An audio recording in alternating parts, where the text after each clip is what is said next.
بسم اللہ الرحمن الرحیم۔ السلام علیکم بچوں، میں امید کرتی ہوں آپ سب خیریت سے ہوں گے اور اپنے گھروں میں محفوظ ہوں گے۔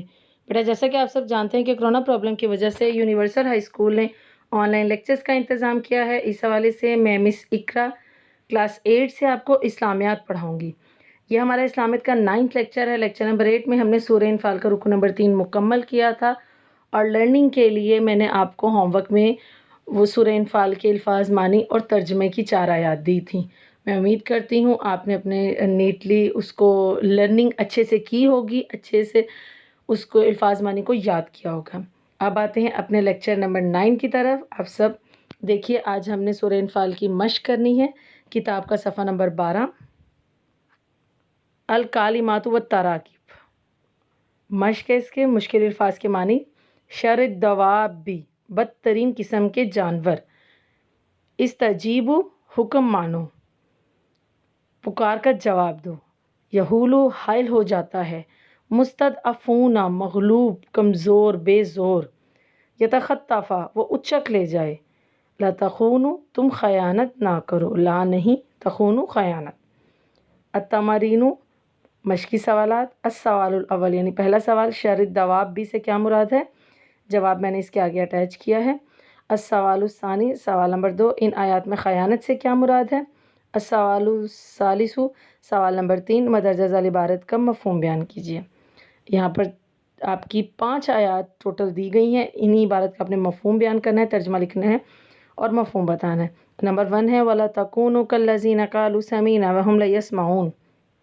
نمبر 2، إِنَّ شَرَّ الدَّوَابِّ عِندَ اللَّهِ الصُّمُّ الْبُكْمُ الَّذِينَ لَا يَعْقِلُونَ۔ نمبر 3، وَاعْلَمُوا أَنَّ اللَّهَ يَحُولُ بَيْنَ الْمَرْءِ وَقَلْبِهِ۔ نمبر 4، وَاتَّقُوا فِتْنَةً لَا تُصِيبَنَّ الَّذِينَ ظَلَمُوا مِنكُمْ خَاصَّةً۔ نمبر 5، وَاعْلَمُوا أَنَّمَا أَمْوَالُكُمْ وَأَوْلَادُكُمْ فِتْنَةٌ وَأَنَّ اللَّهَ عِندَهُ أَجْرٌ عَظِيمٌ۔ یہ دیکھیے یہاں پر میں نے اٹیچ بھی کیے ہیں سیپریٹلی بھی، تاکہ آپ کو لکھنے میں آسانی ہو اور یاد کرنے میں بھی۔ الکالمات والتراکیب، مشکل الفاظ کے معنی۔ شر الدواب، بدترین قسم کے جانور۔ استجیبو، حکم مانو، پکار کا جواب دو۔ یحولو، حائل ہوتا ہے۔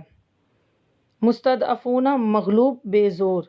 یتخطفا، وہ اچک لے جائے۔ لتخونو، تم خیانت نہ کرو۔ التمارین، مشقی سوالات۔ سوال نمبر 1 تھا ہمارا، سورہ انفال کی آیات میں شر الدواب سے کیا مراد ہے؟ جواب، شر الدواب، یہاں پہ شر الدواب کا پوچھا گیا تو انہوں نے ہیڈنگ میں لکھا ہوا ہے۔ شر الدواب سے مراد ہے بدترین جانور، یعنی اہل مکہ میں سے کافر اور منافق جانوروں سے بدتر ہیں، کیونکہ جانور تو عقل و فہم و فراست ہی نہیں رکھتے، جبکہ یہ لوگ فہم و فراست رکھنے کے باوجود راہ راست کا انکار کرتے ہیں اور جان بوجھ کر اس کا انکار کرتے ہیں۔ یعنی جانور جو ہوتے ہیں ان میں تو عقل نہیں ہوتی، شعور نہیں ہوتا، لیکن ان لوگوں میں سمجھ ہے، شعور ہے، لیکن اس کے باوجود بھی اللہ تعالیٰ کے حکم ماننے سے انکار کرتے ہیں۔ تو اللہ کے نزدیک یہ ان بدترین جانوروں سے بھی بدتر ہیں جو کہ گونگے اور بہرے ہیں۔ سوال نمبر 2 تھا، سورہ انفال کی آیات میں خیانت سے کیا مراد ہے؟ جواب، اللہ سے خیانت۔ سورہ انفال کی آیات میں اللہ سے خیانت کا مطلب ہے کہ اللہ تعالیٰ کے احکام کو تسلیم کیا جائے اور ان میں کوئی کمی بیشی نہ کی جائے، یعنی کہ جو اللہ تعالیٰ نے حکم دیا ہے، جو اللہ تعالیٰ کے احکام ہیں، ان کو دل سے مانا جائے اور ان کی پیروی کی جائے۔ رسول صلی اللہ علیہ وسلم سے خیانت سے کیا مراد ہے؟ رسول صلی اللہ علیہ وسلم کی خیانت سے مراد ہے کہ سنت رسول صلی اللہ علیہ وسلم کی پاسداری کی جائے، یعنی کہ اس کے اوپر چلا جائے، جو کہ سنت ہے ہمارے نبی صلی اللہ علیہ وسلم کی، اور آپ صلی اللہ علیہ وسلم کے حکم کے خلاف کوئی عمل نہ کیا جائے۔ اور اپنی امانتوں میں خیانت سے مراد یہ ہے کہ جو ذمہ داریاں سونپی گئی ہیں انہیں پورا کیا جائے، اور جو جنگی راز اور ان کے علاوہ کوئی راز ہیں ان کو فاش اور کھولا نہ جائے، یعنی کہ جو راز اللہ عز و جل نے انہیں بتائے ہیں یا جو ان کی جنگی راز ہیں ان کے پورے گروہ کے، وہ کسی اور کو نہ بتائے جائیں۔ 3 خیانتوں کا ذکر تھا، اللہ سے، رسول سے اور خود سے، تو یہ تینوں خیانت کے بارے میں میں نے یہاں پہ سیپریٹلی آپ کو بتا دیا۔ سوال نمبر 5 ہمارا ہے، مدرجہ ذیل الفاظ عبارت کا مفہوم بیان کیجیے۔ یہ 5 آپ کی عبارتیں تھیں، دیکھیے۔ نمبر 1 ہے وَلَا تَكُونُوا كَالَّذِينَ قَالُوا سَمِعْنَا وَهُمْ لَا يَسْمَعُونَ۔ ترجمہ، اور ان لوگوں جیسے نہ ہونا جو کہتے ہیں کہ ہم نے حکم خدا سن لیا مگر حقیقت میں وہ نہیں سنتے۔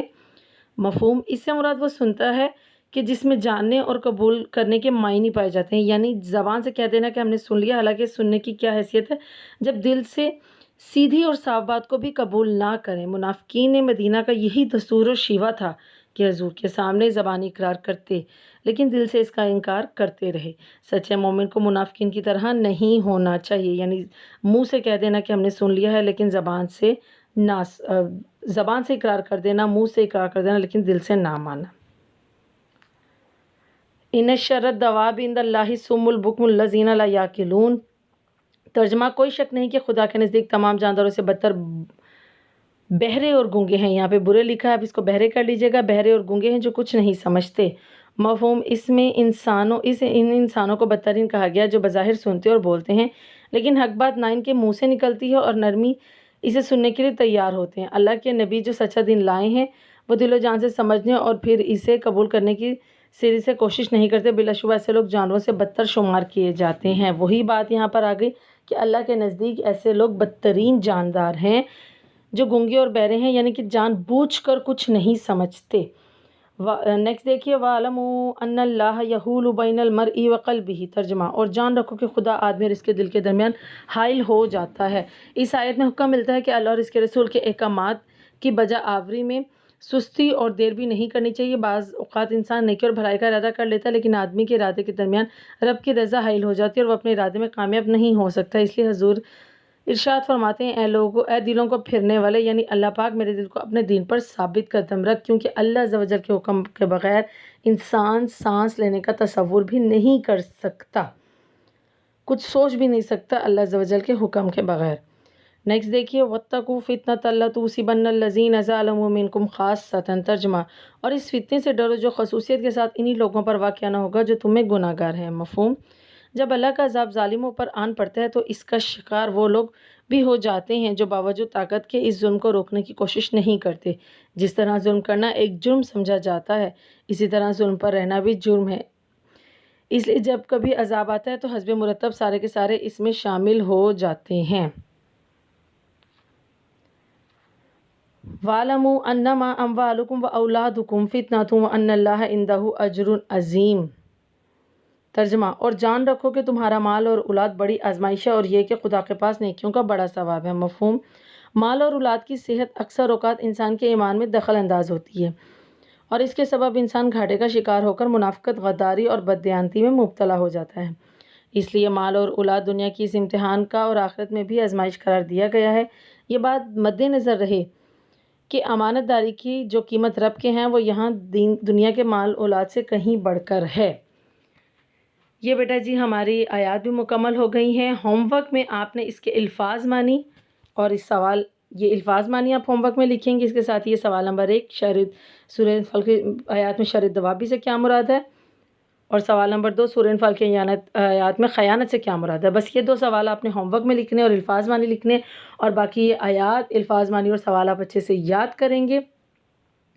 انشاءاللہ لیکچر نمبر 10 میں ہم سورہ انفال کا نیکسٹ رکوع سٹارٹ کریں گے۔ اس وقت یہ اللہ حافظ۔